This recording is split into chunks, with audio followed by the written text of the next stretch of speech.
Coucou chers amis, alors aujourd'hui je suis heureuse de vous retrouver pour parler d'un sujet qui va être fort intéressant et va mobiliser notre curiosité, nous interpeller, euh, à savoir pourquoi l'homme aurait été maintenu dans l'ignorance des vérités communes concernant les systèmes, des systèmes qui auraient tous leur double polarité et que tout système fonctionnerait de la même manière avec double polarité et tout serait sous système. Euh, en explorant l'histoire de l'humanité, qu'est-ce qui nous amènerait à se questionner sur pourquoi l'électromagnétisme de notre belle planète n'aurait pas été appréhendé de façon pertinente. Pourquoi tant de biais, pourquoi tant euh, de sciences posant des fondements non vérifiables, non fiables sur certaines théories, hein. Enfin, ça, on verra par la suite, mais j'aimerais faire cette vidéo et la découper en plusieurs parties parce qu'en fait, c'est un sujet fort passionnant qui nous ramène à l'idée que dans ces mondiaux, beaucoup d'illusions seraient maintenues par le matériel traumatique créé par l'humanité et que tout ce matériel traumatique aurait été là depuis la Genèse. Tout ce matériel traumatique aurait été là pour induire l'humanité dans des erreurs concernant sa nature polarisée, concernant les fonctionnements polarisés qui nous amèneraient à trouver le bien-être et l'équilibre. Et bien sûr, si on n'a pas accès à ces vérités communes sur les dynamiques polarisées, l'humanité est amenée à vivre des déséquilibres et ces déséquilibres ne permettent pas d'épurer ce matériel traumatique qui, d'une certaine façon, phagocyte la belle énergie d'amour de toutes ces belles âmes incarnées sur Terre. Donc c'est un sujet passionnant que j'aimerais creuser avec vous parce que dans ma spécialité en systémique, au fil de mes observations et de tous les travaux faits, j'ai réalisé à quel point tout était électromagnétique. Et quand je vais investiguer dans différentes spécialités, on se rendrait compte que tout serait électromagnétique. Et là où des théories non vérifiables, non vérifiées et avancer trop rapidement des moments vous amènerait à, à penser que dans diverses spécialités, on n'obtiendront pas les mêmes constats. En fait, on se rend compte que tout ce qui infirmerait les constats que je peux poser en systémique, tout ce qui infirmerait ça au niveau des théories posées, ou des sciences qui ont avancé certains, euh, certains constats, en fait, rien n'est vérifiable. Et en fait, quand vous allez enquêter dans toute spécialité, pour l'instant, hein, moi, de ma partie personnelle, je n'ai pas eu encore de, de, de possibilité de vérifier de façon solide tout ce qui avait pu être avancé de certaines théories, hein, et, ou de certains principes avancés comme vérifiés ou vérifiables. Voilà, donc je vous invite à faire aussi votre enquête pour voir qu'à un moment donné, bah, pour l'instant, moi j'ai plus de support qui me permettrait de penser que tout serait système et sous-système et tout serait électromagnétique, même quand je vais investiguer différentes autres spécialités scientifiques, puisque comme je vous le dis souvent, derrière des langages pseudo-scientifiques, pseudo-esthétiques, ben, bien sûr, notre libre arbitre, il est important de ne pas remettre notre libre arbitre facilement, d'aller vérifier tout ce qui nous est présenté comme vérité, hein, et que derrière un esthétisme et un langage apparaissant complexe, beaucoup se démotivent à aller comprendre d'eux-mêmes, alors que le bon sens permet de voir que beaucoup de théories, de calculs posés ne veulent rien dire. Hein, rien n'est vérifiable quoi, de tout ce qui est présenté, mais c'est vrai que l'homme a tendance à se démotiver, tellement le langage peut paraître complexe. L'homme fait confiance sur l'extérieur et s'en remet à de brillants scientifiques, qui posent, eux, qu'ils sont sûrs de ce qu'ils avancent. Et ben non, quand on va décortiquer, et c'est parlant les forums, les forums, quand vous allez sur différentes vidéos de différentes spécialités, quand des échanges se posent entre différentes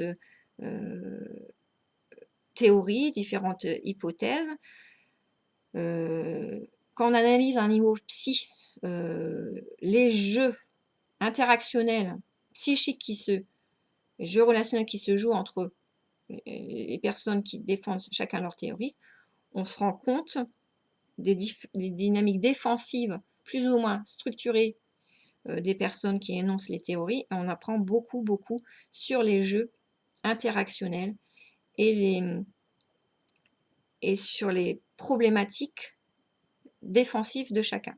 Et là, on peut encore avoir une observation de qui présente une pensée structurée avec des observations de bon sens, fiables, vérifiables, et qui présente des défenses fragilisées narcissiques qui amèneraient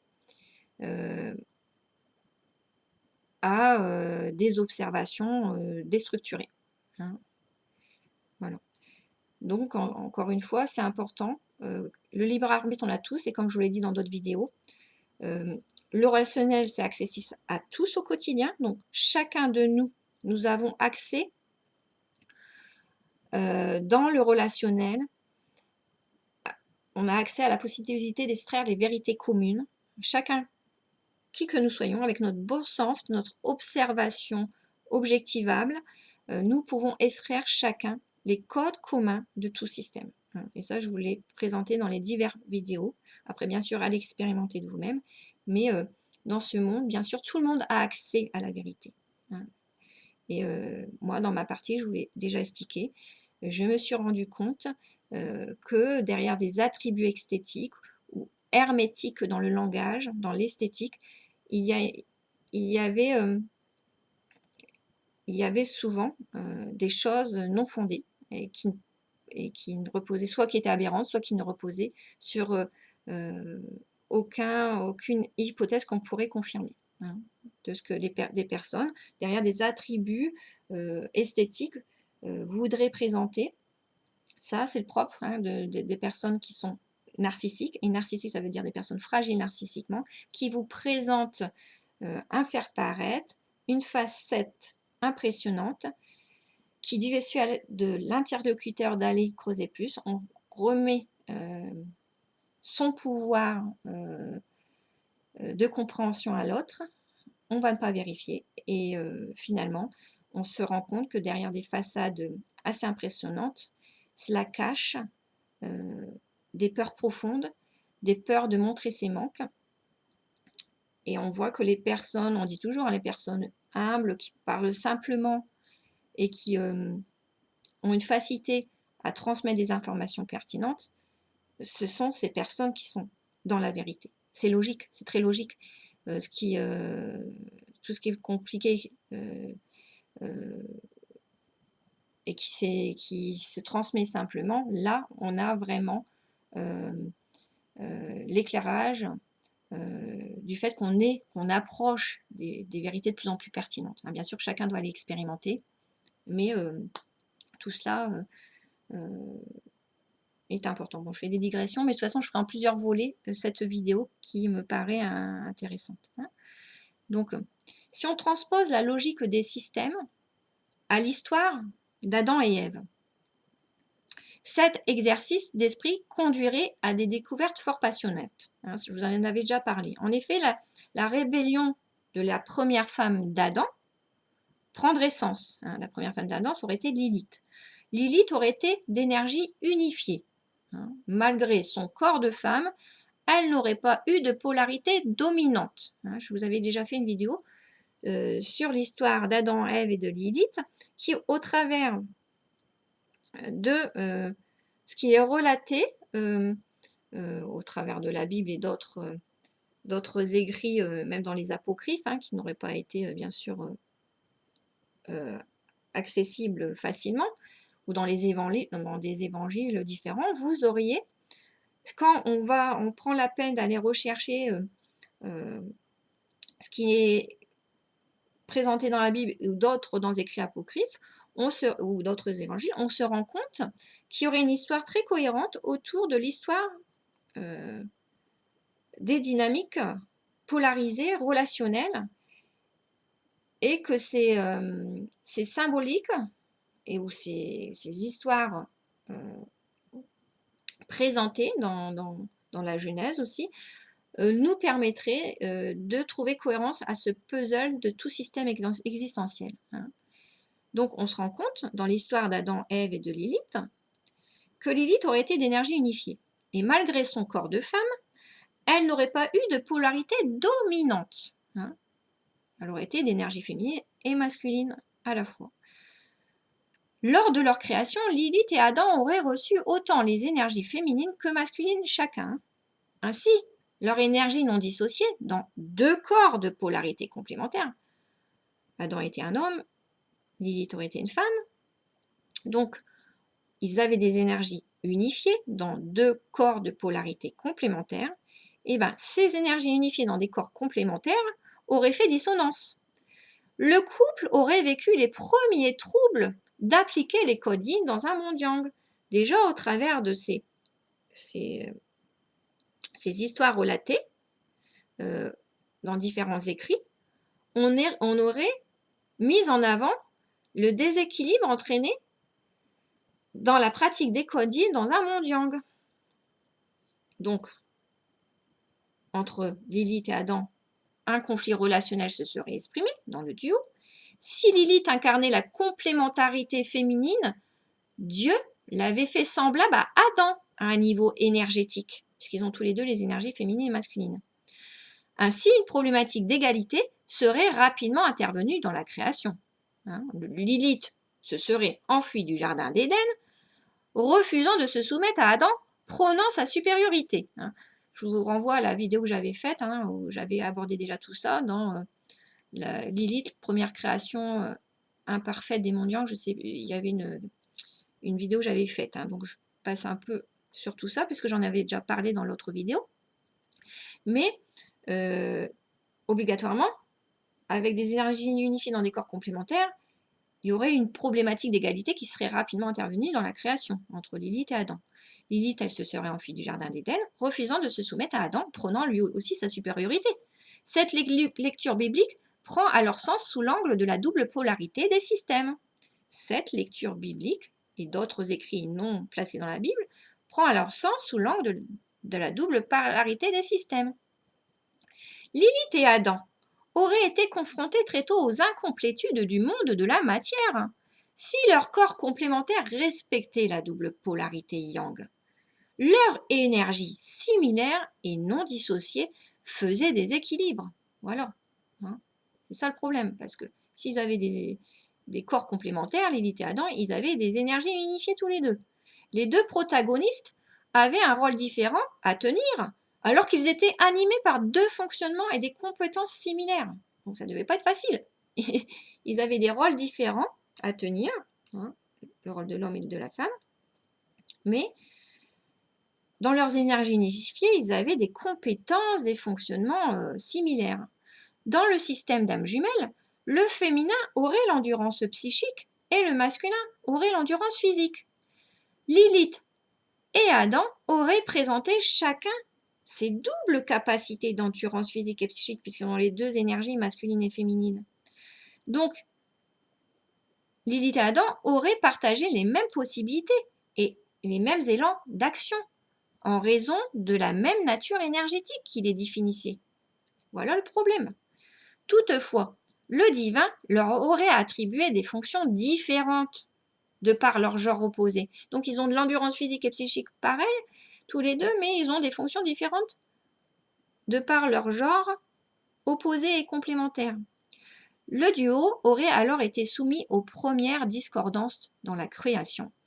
D'énergie yin, ils auraient été contraints tous les deux aux règles yang. Donc il est à supposer que cette anomalie dans le modelage de Lilith n'aurait pas été une erreur du divin. C'est ça qu'on peut se dire. Ça n'aurait même pas été une erreur du divin, puisqu'on sait que dans les mondes yang, il faut bien apprendre. Donc, on part de l'imperfection dans les mondes yang. Donc, quand le divin s'est construit un corps yang, lui-même devait être en apprentissage dans la création de son corps yang, ce divin. Donc, lui-même aurait fait des erreurs, notamment dans la création de Lilith et Adam au départ. Donc, ce biais du divin aurait fait partie du plan, puisque le créateur d'énergie yin primordiale serait parfait dans son unité. Le monde yang serait en effet le monde de la matière, de l'intensité, du beau, mais aussi de l'incomplétude. Donc, si on a un divin d'énergie yin parfaite dans son unité, son corps yang qu'il crée, ce divin, même s'il est intense, il est beau, il est incomplet au départ, ce corps yang. Ce corps yang du divin constituerait un espace d'apprentissage où le manque permettrait d'acquérir les expériences aidant à se remémorer son essence. Donc tout serait parfait. Tout serait parfait. Ce corps yang en cours de création par le divin aurait eu ses manques dès le départ afin d'acquérir les expériences, afin de se remémorer progressivement l'essence du divin. Ainsi, le couple humain aurait été créé avec les énergies asexuées et angéliques du monde yin. Au départ, le couple humain Lilith et Adam aurait été créé avec les énergies asexuées et angéliques du monde yin au départ. Il y aurait eu des erreurs légitimes au départ. Toutefois, leur intégration, ces énergies unifiées dans des corps polarisés, aurait fait dissonance. Ce déséquilibre aurait engendré naturellement un conflit de pouvoir entre les deux créatures divines.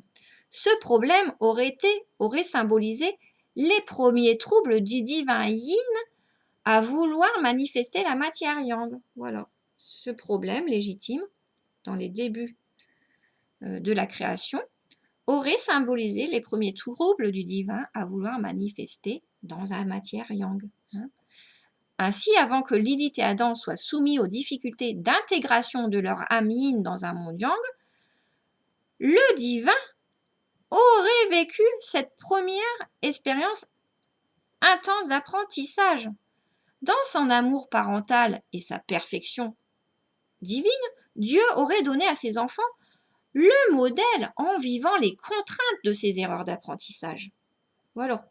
Dieu, dans tout son amour, son humilité, sa perfection yin, aurait donné le modèle à l'humanité dans ses premières erreurs à avoir créé Lilith et Adam, dans leur énergie unifiée au départ. Il aurait donné le modèle de ses erreurs et de ses capacités à se remettre en question. Oui, puisque le divin se serait remis en question dans sa création afin de grandir. Il aurait en effet lui-même accepté de se soumettre aux règles yang pour continuer l'exploration de la matière. Dieu aurait accepté de se soumettre aux règles yang pour continuer l'exploration de la matière.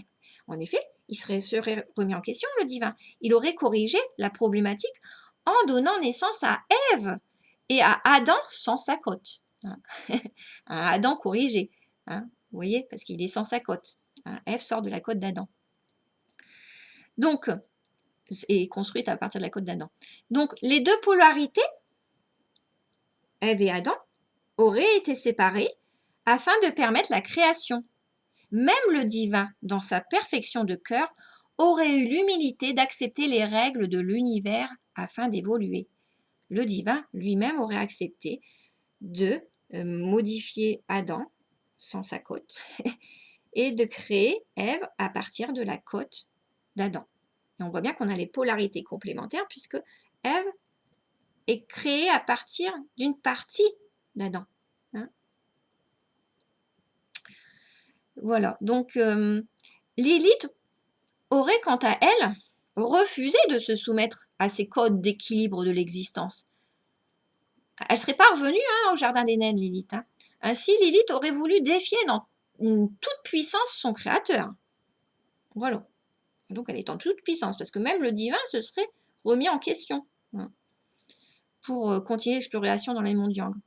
Donc dans la logique des systèmes, le divin se serait manifesté au travers du pôle yin angélique et du pôle yang de l'humanité.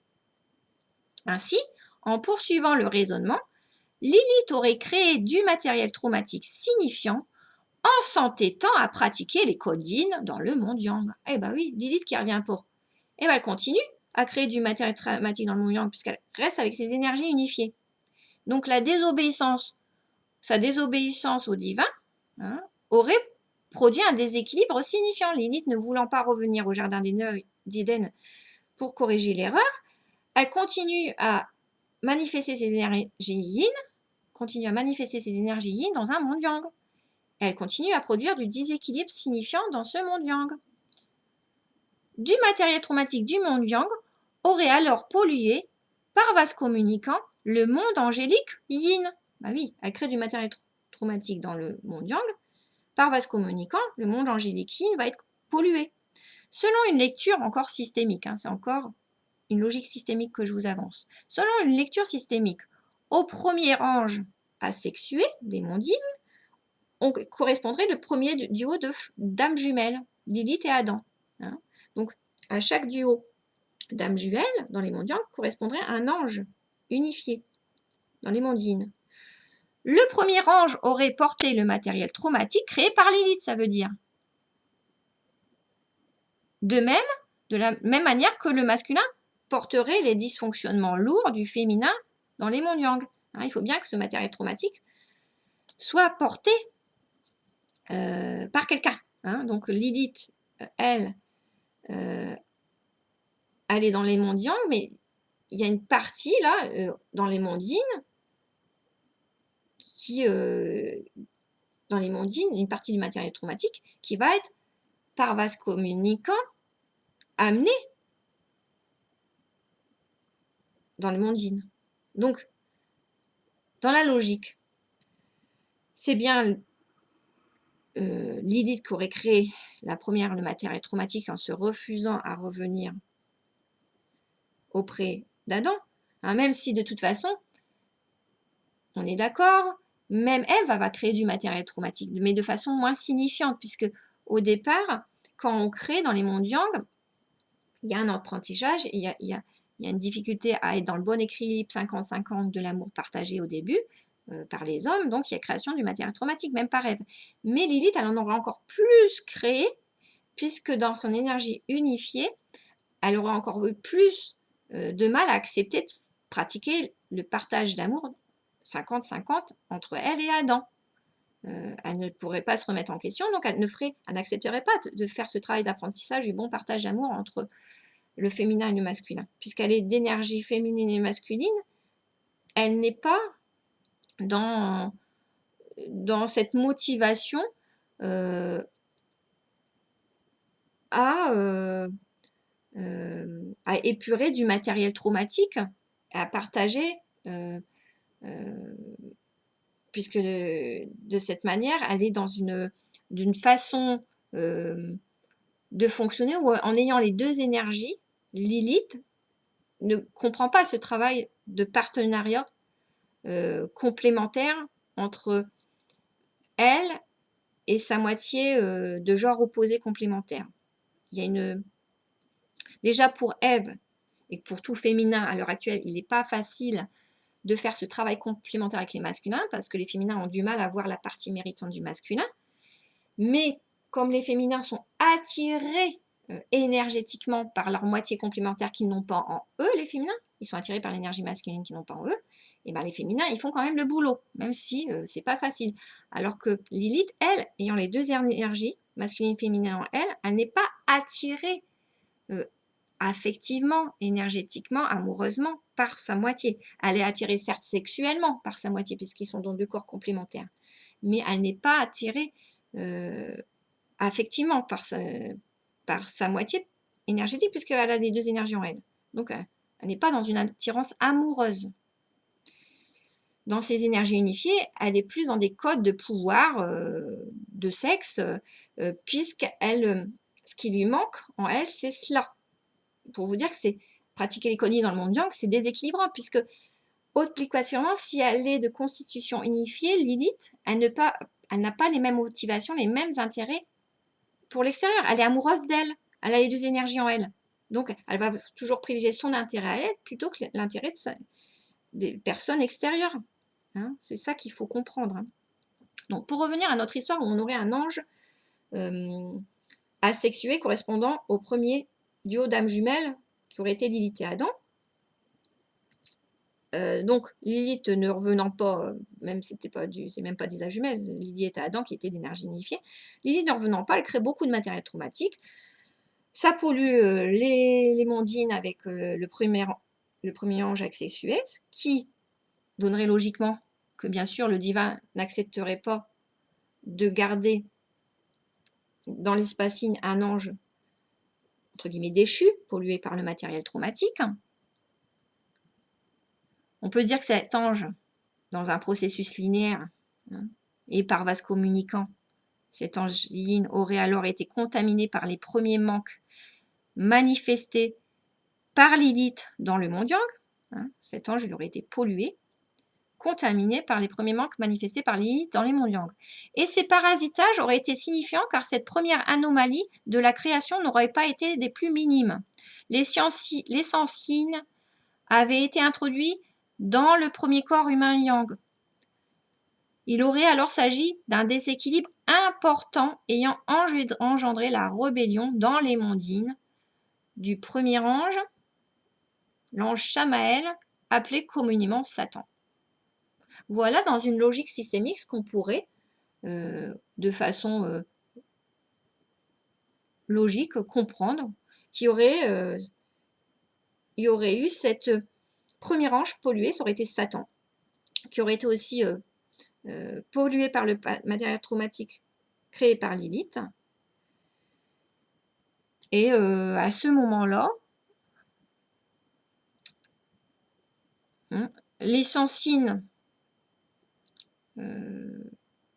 l'espacine aurait vraiment lui aussi subi ces erreurs non rectifiées par Lilith.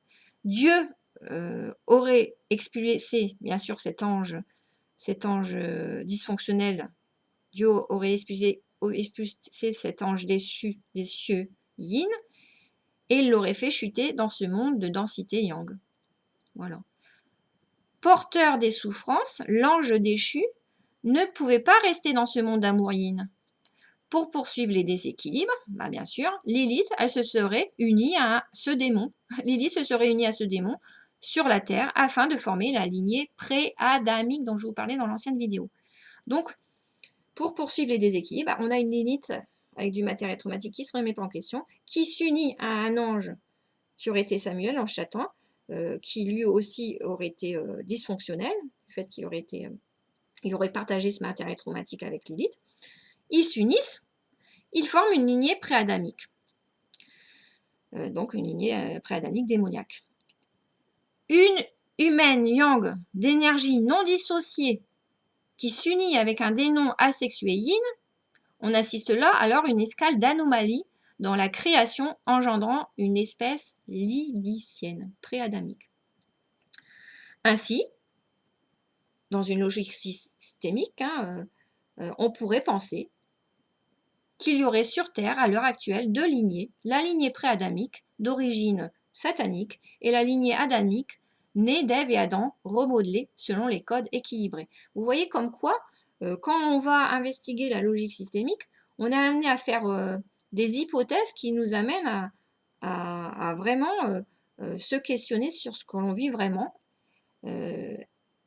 On est amené à se rendre compte qu'on aurait pu être dans un monde d'illusions signifiants ou comme certains, c'est d'ailleurs certains parlent de deux lignées d'une façon différente parce que certains parlent de portail organique, de portail non organique, mais ils parleraient même de la moitié des personnes qui seraient des portails organiques et l'autre moitié qui serait d'essence unifiée, d'essence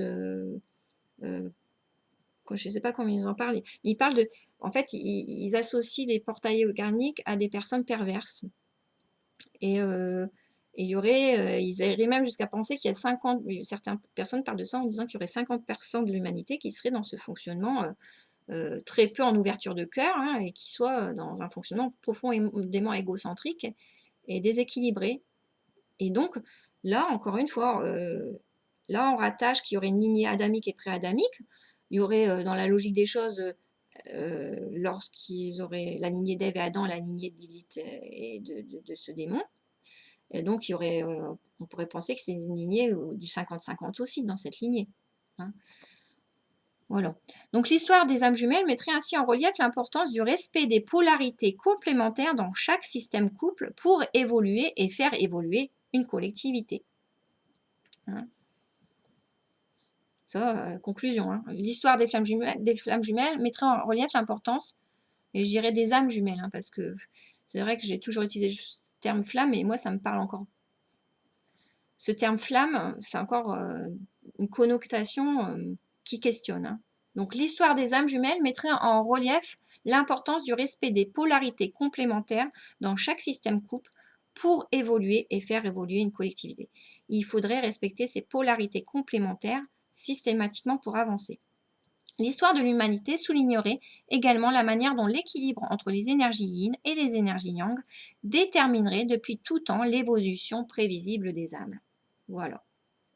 L'importance de respecter la complémentarité des polarités. Là, on veut tout unifier. On voit à quel point c'est fondamental de respecter les complémentarités des polarités entre les personnes. Ainsi, ces êtres lilithiens, ils ne seraient pas des extraterrestres, hein, mais bien des descendants de Lilith. Le monde Yang ne serait pas plus une matrice que Lilith est un extraterrestre. Hein, oui, parce que à l'heure actuelle, on est dans cette histoire où tout est illusion, tout est en train de se mélanger au vrai au faux. Où on parlerait de matrice, non, on est bien dans un système où on a toujours la même énergie électromagnétique d'amour qui circule.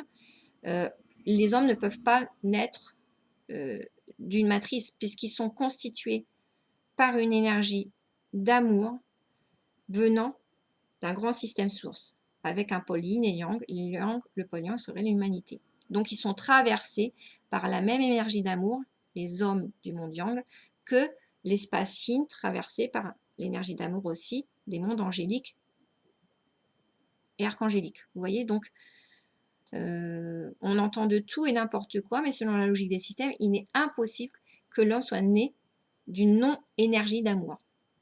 Il appartient à un système source, un grand système source, où il partage ce grand système source avec les mondes yin, présentant une énergie d'amour unifiée, et eux, les hommes, dans l'énergie yang, dans leur énergie yang d'amour, cette énergie d'amour est polarisée entre ceux qui portent l'énergie yin et ceux qui portent l'énergie yang. Voilà. Donc, le monde yang ne serait pas plus une matrice de Lilith, ne serait pas plus une matrice que Lilith est un extraterrestre. Ses descendants pré-adamiques auraient toutefois besoin de l'homme adamique.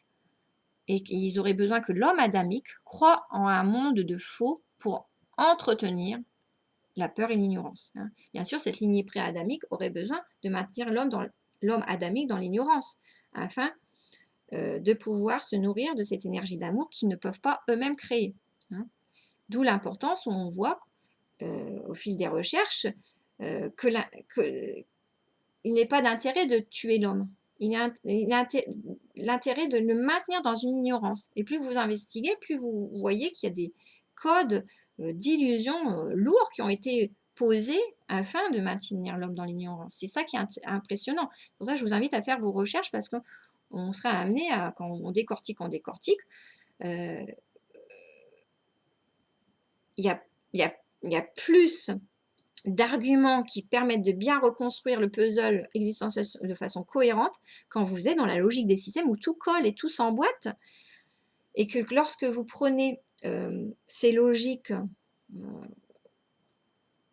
camouflées sous des calculs savants qui en fin de compte ne prouvent rien du tout, on se rend compte qu'il y a plus d'arguments construits, cohérents pour montrer que tout est sous-système dans ce monde et tout système électromagnétique par rapport aux arguments qui nous sont présentés depuis très longtemps et que l'homme a intégré en faisant confiance sans les remettre en question, puisqu'encore une fois, l'homme est entretenu dans des peurs ou des complexes d'infériorité au travers d'un monde exponentiel qui lui est présenté afin qu'il se sente tout petit et qu'il n'aille pas investiguer lui-même. Alors que chaque homme peut aller investiguer grâce à l'outil essentiel, le relationnel, qu'il peut expérimenter dans son quotidien afin d'extraire les vérités communes dont je vous parle, des vérités communes où les systèmes, tout serait sous système et tout système présenterait une double polarité. Vous voyez, donc voilà. Je vais arrêter, je vais faire un deuxième volet, hein, et je vais arrêter là la première partie.